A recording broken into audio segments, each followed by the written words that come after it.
Hi, in this video we're going to continue our review of Module 2, starting with Lesson 2.4.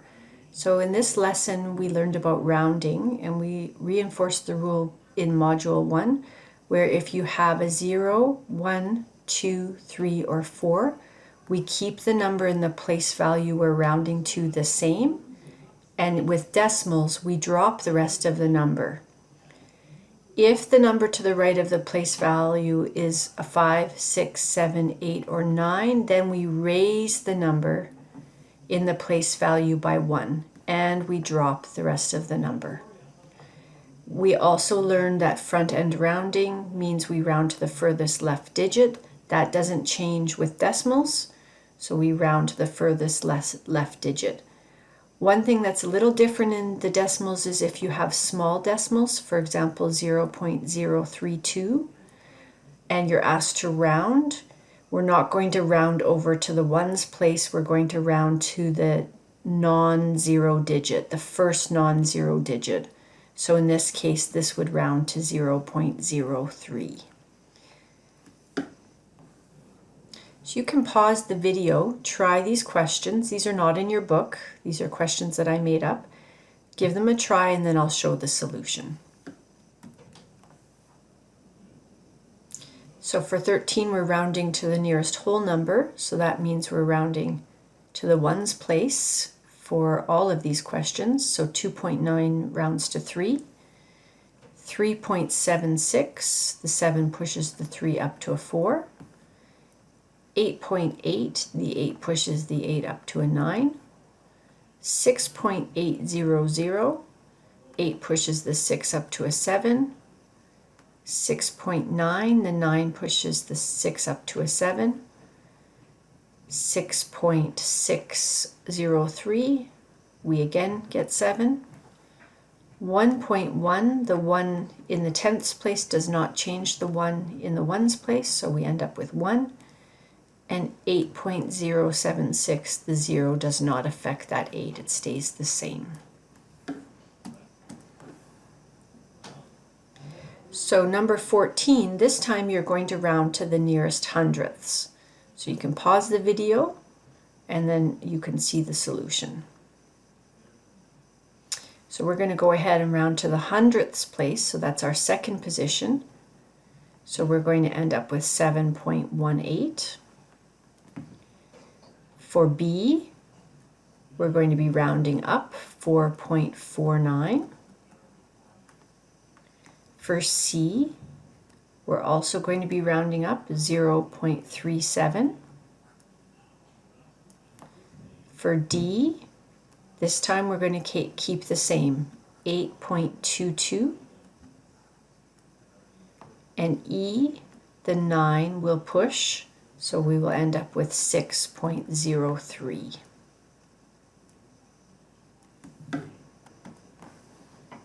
For number 15, we're going to round to the first non-zero digit. So that may be front-end rounding, that may be to the first digit that doesn't have a 0. So you can pause the video, try them, and then watch the solution. So for A, we're going to round to this first non-zero digit, which is the 3. So the 5 will push the 3, so 0.035 becomes 0.04. For B, we have a 9 in our first non-zero digit, and we have an 8 next door. So that 8 is going to make that 9 into a 10. So that means we drop everything. We end up with 0.01. For C, first non-zero digit here, this is front-end rounding now. The 4 does not push the 5, so we're going to end up just with 5. For E, we're rounding to this 6. It's the first non-zero digit. The 2 does nothing, so we end up with 0.6.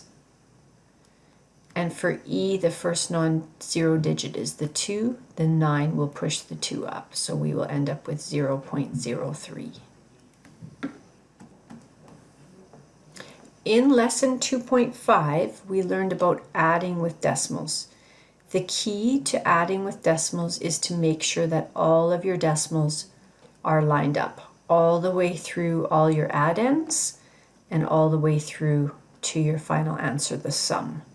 Then row by row, you're going to carefully add, carrying where needed, so that you can have your answer all lined up, ones place tens, or sorry, in the decimal side, so hundredths and tenths and ones place and tens on the whole number side.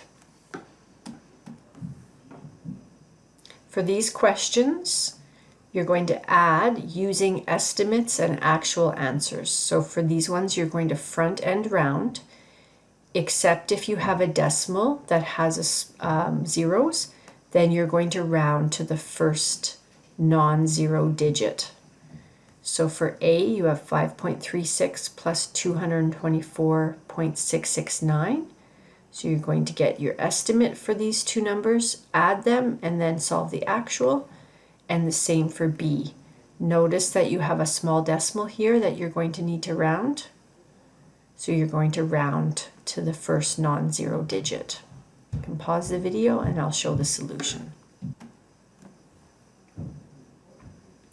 For A, I'm going to estimate first. So I'm rounding 5.36, that rounds to 5. And 224, front end rounding, rounds to 200.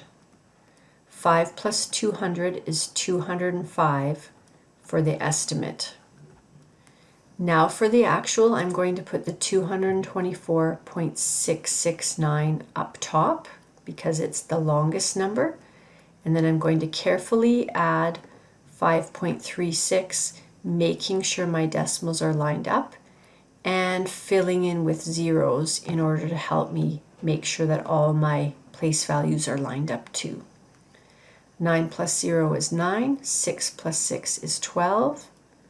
7 plus 3 is 10. I'm going to bring my decimal down, lined up, and carry.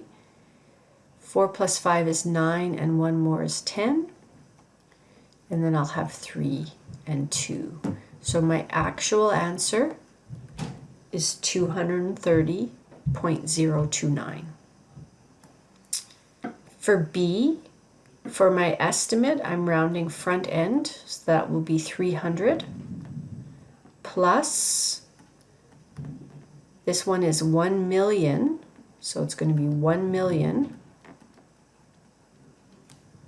Plus, now we have a decimal, so the 4 is not going to push that 5.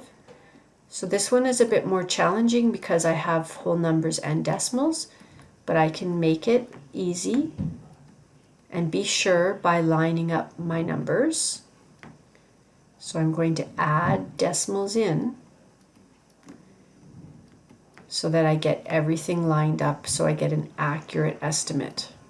So that's going to be 5, 0, 0, 0, 3, 0, 0, 0, 1. So 1,300,005 So that's my estimate. So it is more work than question A for sure.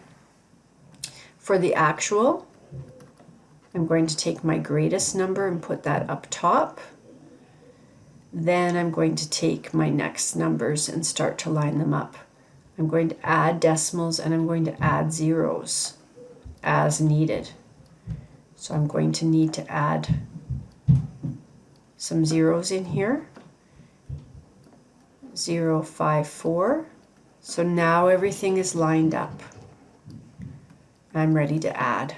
So I'm going to have 12, 13, 8, decimal, 8, 10, 9, 4, 0, 0, 1. So 1,004,908 and 832 thousandths.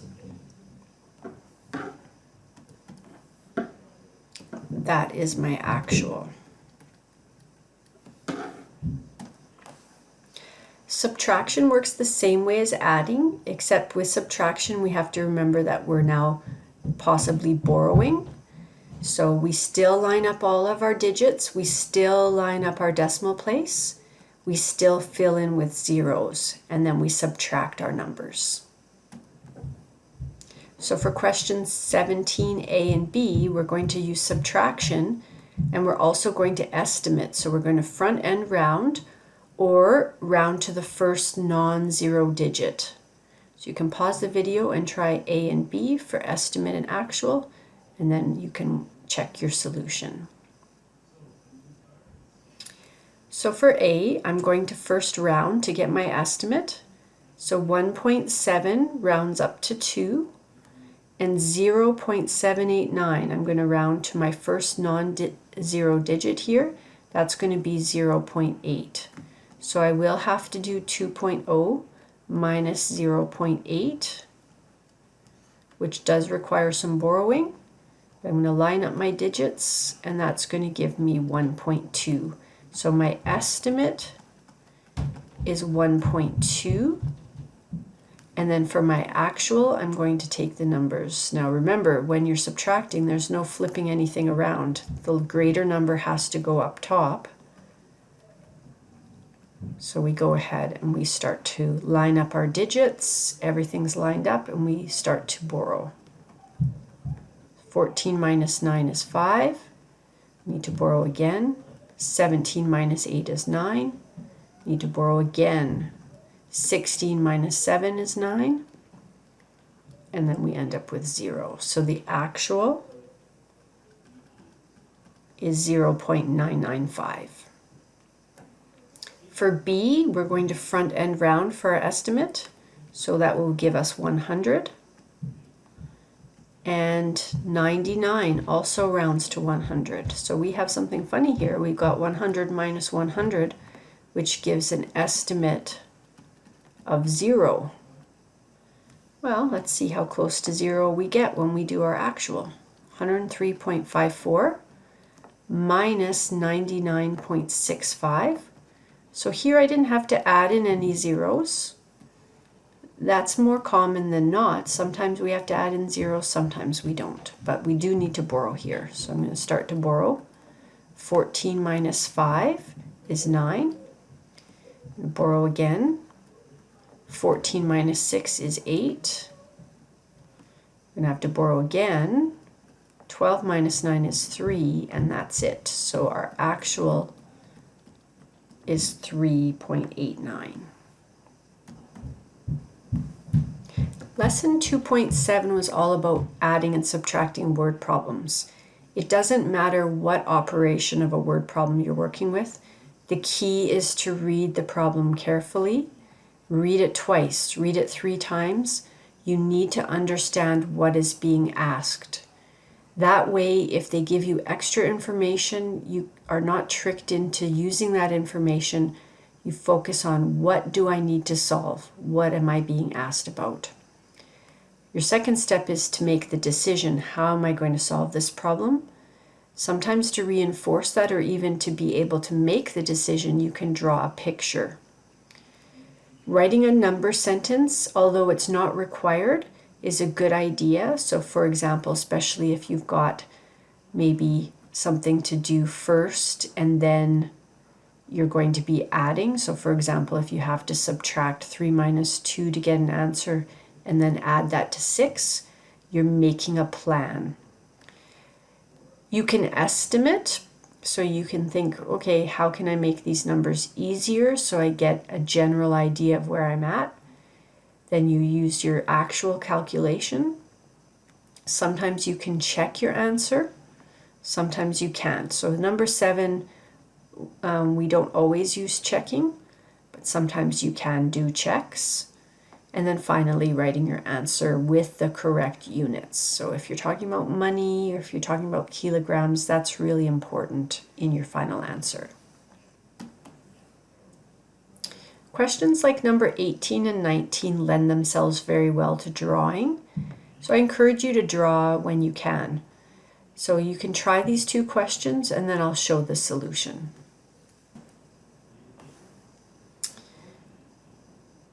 Number 18, Sophia is 86.5 centimeters tall. So here's Sophia, 86.5. Give her a happy face. and her mother is 7.9 centimeters shorter. So here's her mom. And so right between them is 7.9 centimeters. How tall is Sophia's mom? Well, if she's shorter, that means that the numbers can't be added together. So we need to find the difference between these two people. So we're going to take Sophia, 86.5, and we're going to take away the 7.9 to get down to the height of Sophia's mom. So we don't know what that is, but we do know that the answer is going to be in centimeters. So we're going to now solve, do our calculations. Now if you wanted to round these, you could say, okay, 9d minus 8, that's around 82. So we're looking for something like that, but it just depends on the numbers. Sometimes that doesn't help so much, depending on how much rounding you have to do. But I am going to line up my digits and I'm going to carefully subtract. So I'm going to borrow here. 15 minus 9 is 6. And I need to borrow again. 15 minus 7 is 8. And 7 minus nothing is 7. So it looks like Sophia's mom is 78.6 centimeters tall.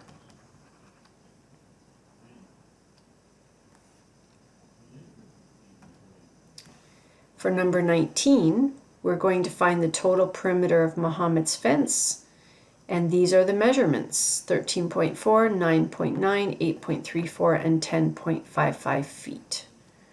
Okay, so this is 4 sides, but looks like it's kind of all, they're not all equal.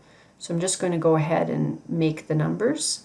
So I'm going to take 13.4, 9.99, 8.34, and I'm just randomly putting these, trying to make it look good with my pictures, and 10.55.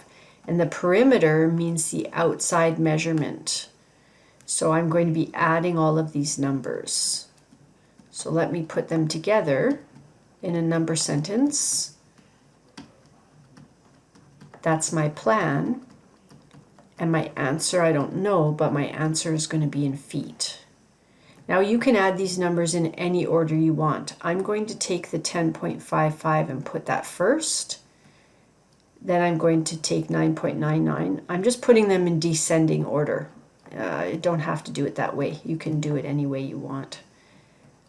And actually I didn't do it in descending order because 13.4 is the greatest number. But what I have to do with the 13.4 is add a 0. So I'm going to add these numbers up now. So 5 plus 9 is 14 and 4 is 18.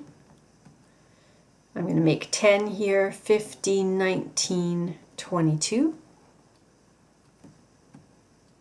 11, 19, 22. And 4. 42.28 feet is the perimeter.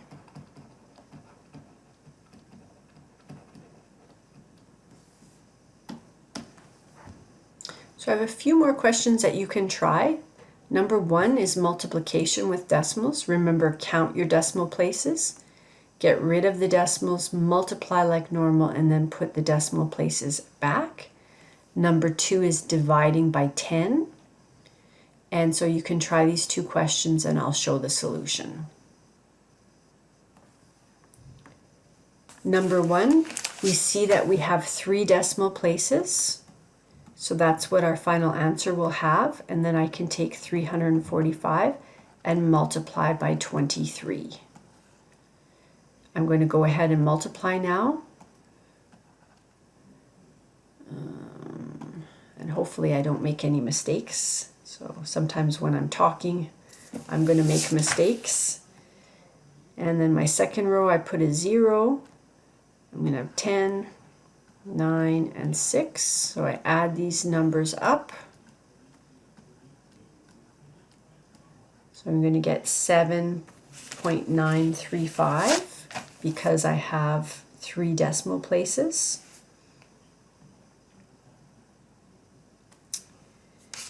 And then for number 2, what you're going to see here is division by 10.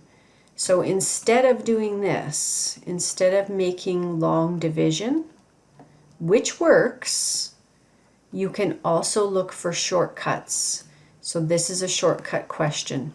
12.8 divided by 10 means I'm making the number smaller by 1 decimal place because I have 1 0.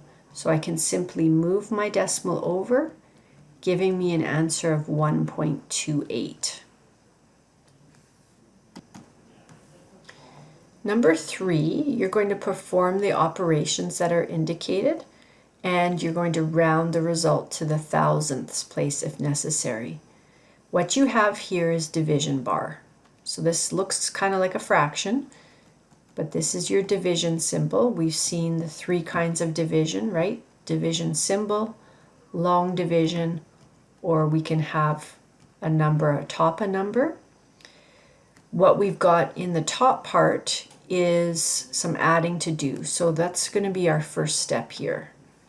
So 2.53 plus 0.45. We need to do that first. So we're going to do what's on top first and then worry about the division. So I'm going to add that, getting 2.98. And now as step 2, I can take 2.98 divided by 0.2. So this requires long division. 0.2 is down in the bottom, that's our denominator. So we're going to put that, that's our divisor. That's going to go outside. And the 2.98 goes inside. We now need to get rid of the decimal in the divisor. Remember, that's very important. We move that decimal out. This really is fast multiplication by 10. And we move it accordingly in our dividend, and we put our decimal up where it needs to go. After that, I'm going to take my eraser. After that, you can look at it as though there's no decimal at all, and you can start to long divide. 2 goes into 2 one time. 1 times 2 is 2. We subtract and get a 0 and bring down the 9. Now we divide again. 2 goes into 9 4 times. 4 times 2 is 8. We subtract, get a 1, and bring down this 8. And we repeat the process. 2 goes into 18 9 times. 9 times 2 is 18. And we've met our goal, which is a 0 remainder. If we don't meet our goal, we then need to add zeros in the dividend and bring them down until we're able to round. But in this case, the final answer is 14.9. Number 4 is an interesting word problem. It's one that you might see again and again, this idea of paying some money down and making payments. So number 4 says you want to buy a $529.40 couch, but you can't afford it. So you pay $50 down, so that means you give them $50, and then you make $45.95 payments every month for 12 months. How much money would you save if you were able to pay for the couch without payments? Okay, so if you were to buy this couch today with no payments, this is the cost of your couch. But you've chosen to make payments. So you are making $45.95 a month, every month for 12 months. And you also gave them $50. So we need to figure out how much you're actually paying and then compare it with the cost that you would pay if you just went out and bought it today. So let's calculate your payments first. So the payments is $45.95 times 12. But remember, you also paid them $50. So not only do you have to make those payments, you also gave them $50 down So you need to add that on as well. Don't forget about that. Now we see that we have 2 decimal places. So we know that when we do the multiplication, we're going to get an answer with 2 decimal places. So our first step is to do that multiplication. So we have 4595 times 12. And we can go ahead and multiply that. So 2 times 5 is 10. 2 times 9 is 18 and 1 is 19. 2 times 5 is 10 and 1 is 11. And 2 times 4 is 8 and 1 is 9. So my first row, 9190. For my second row, I must put in that 0. That's super important. And then we go ahead. Now we have an easy multiplication. We've got 5, 9, 5, 4. And now we're ready to add. 0, 14, 11, 15, and 5. And remember, we said we would have 2 decimal places in our answer. So that's $551.40 for the payments. But remember, we have to add the $50 as well that you paid. So we're going to add that $50, and that will be the total amount you've paid to the store. So we're going to add that 0, that 4, 1, 10, we add 1, 6. So you pay $601.40 for that couch that in the store cost $529. So now we need to determine the savings. So this is what they want to know. They don't want to know what you paid. It said how much money would you save. Okay, well, I need to compare. This is what I paid, $601.40 minus the $529.40 to figure out how much extra I paid. That means the extra, and the extra is the savings if you paid for it today. So let's calculate that. 601.40 minus 529.40. So the cents are going to cancel each other out. So we're going to get 0 there. And then we need to borrow here. 5, make 10, borrow again, make 11. 11 minus 9 is 2, and 9 minus 2 is 7. So $72 is what you would save if you weren't buying if you were buying the couch outright. Okay. So $72. So you would save $72. The last question here is to use a map to find the shortest distance. So we're looking for the shortest distance from Rena to Wilson. Okay, well, first of all, we got to find these places. So we look at this map. We've got a lot of numbers. We've got a lot of places. We see Rena is here, and we see Wilson is down here. We can take all sorts of routes. So we have to really kind of train our eyes to see, what kind of routes can I take from Rena to Wilson? One way I can take is to go down here, which is 23, and let's call that 23 kilometers. And then we could take 14 from Oakton to Southtown, and then we can take this 11. So this is one way. So we can see 23 plus 14 plus 11. So that's one way. Another way is to go here, 12, 18, 17. So that's a second route. We could go 12, and then 18, and then 17.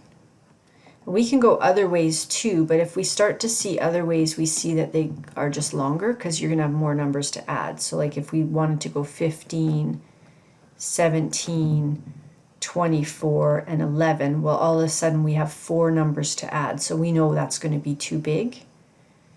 Same thing if we wanted to go like here, 12, 17, 14, and 11. That would also be 4 numbers. So it's going to be between these 2 roots. So all we need to do now is add up the numbers and see which one is the shortest or the smallest number. So for the first one, we're going to take 23 plus 14 plus 11 and add that up. So that's going to give us 8 and 4, so that's 48, and let's just say that's kilometers in our mind, it doesn't tell us. And then the next one, 12, 18, and 17. So that's going to give us 17 and 4, so that's 47. So this route through Thomasville and Elk Hill, that's going to be our shortest route. So the shortest route is through Thomasville. And you could even say and Elk Hill, but usually you can just say the first place you're going, the direction that you're going. I hope you found the rest of this review helpful. Remember, you can come to tutorial tomorrow from 10 till 12, and your exam is tomorrow, 6 in the morning it opens, closes at midnight. I wish you good luck on that exam. You'll do well. And then on Thursday, you can complete lesson 3.1. The video will be there, and module 3 will be open for you to see. And we'll come together again on Friday for our new unit, multiplying and dividing fractions. Best wishes.